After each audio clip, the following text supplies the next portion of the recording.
first time in more than 4 decades, Riverfest is not happening this year on the Ohio River, but you can still see your dazzling fireworks show. Local 12's Christian Hauser talked with Joe Rossi about this year's display and the fact that you can only see it here on Local 12. There won't be 500,000 people along the riverfront for this year's show. There won't be folks staking out their claim here at the Serpentine Wall days in advance, and there won't be any boats tied up out in the river. But the show must go on after all, and on it will, only this time from a secret location. Joe Rossi and his family have been putting on the greatest fireworks show in this part of the country for the past 43 years. They started planning this year's show right after last year's event. I believe the theme is hindsight is 2020. That was developed before all of this started. So there's a little bit of irony in there, and it seems befitting. The big blast is the official close of summer for the tri-state. When March came and the pandemic shut everything down, Rossi hoped the shows wouldn't be affected. But he soon realized there would be no fireworks at the riverfront this year. The show was canceled, but through a partnership of Western and Southern, WEBN, and Local 12, a secret plan was created to put on a made-for-TV show. Once word got out, Rossi says plenty of people have said they're just happy there will be a show, but he says he's also seen others angry that they can't watch in person. I get that.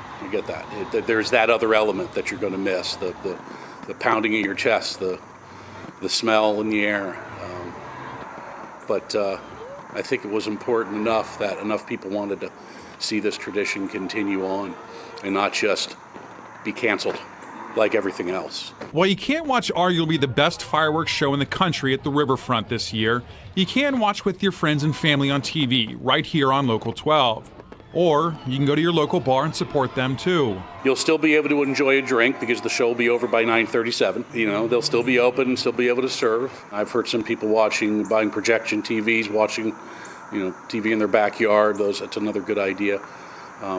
But if we can't all be together, we can at least be together with the people who are important and close to us. All alone on the Serpentine Wall, I'm Christian Hauser, Local 12 News.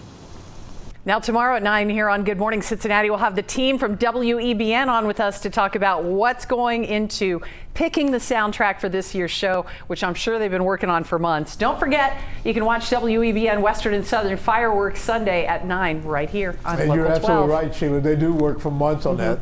And that might be the biggest question I've gotten so far in regard to the fireworks. Is EBN still going to do the soundtrack? Yes. And yes, they are. Oh, I'm sure some 2020 will be the theme of that. Some stuff from 2020. Not only do they have to pick songs thematically to fit together, but also they have to time it out to the actual show. Don't you feel like REM's The End of the World as we know it has to be in there somewhere? Somewhere. Feels like it anyway. All right, it's 9:44. We'll be right back.